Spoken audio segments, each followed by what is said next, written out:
Inside this doctor's office building in Lexington, women have been getting abortions in the office of Dr. Hamid Sheikh. According to what 7 of Sheikh's unhappy former patients told the Kentucky Medical Licensure Board, some of those abortions were excruciatingly painful, unsanitary, and illegal. Commonwealth of Kentucky versus Dr. Sheikh. That's Dr. Sheikh on the far left, pleading not guilty to medical fraud charges in court last November. He was allegedly overcharging Medicaid for procedures he said he was allegedly performing, which he was not. The Attorney General's fraud probe led the medical board to investigate further. This is video of another Lexington abortion provider whose license is intact. That's not the case with Sheikh. His unhappy patients told investigators that Dr. Sheikh didn't perform ultrasounds to see if they were pregnant. One woman said he tried to perform a vaginal exam without a cover on the wand. Several reported dirty gowns. One saw blood on equipment. Most claimed they didn't get pain pills or anesthetic. A 17-year-old reported unbearable pain, while another woman claims Dr. Sheikh told her to shut up so women in the waiting room wouldn't hear her screaming.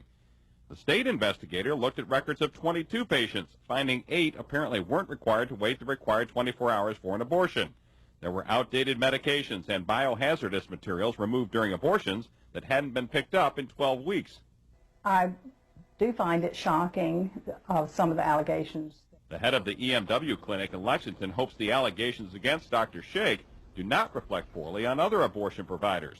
A lot of people do want to verify that they're in a clean, safe environment, but I don't think it necessarily means that they think every other doctor or medical facility is necessarily the same.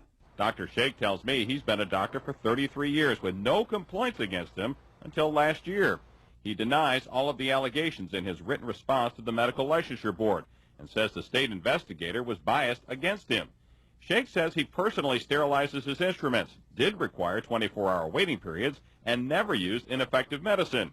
He says those complaining about his work had a low threshold for pain or were upset that they didn't get any cash back. Sheikh also provided me with copies of letters from patients who say Sheikh does great work and is a wonderful doctor. The Medical Licensure Board's consultant didn't see it that way, concluding that Sheikh committed gross negligence and put his patients at risk. The board suspended his medical license. But one pro-life senator says if Kentucky required inspections of abortion providers, any possible problems with Dr. Sheikh might have been discovered sooner. I think it is appropriate that we have the Inspector General ensuring that the law is being followed. This is an issue of women's safety, women's health.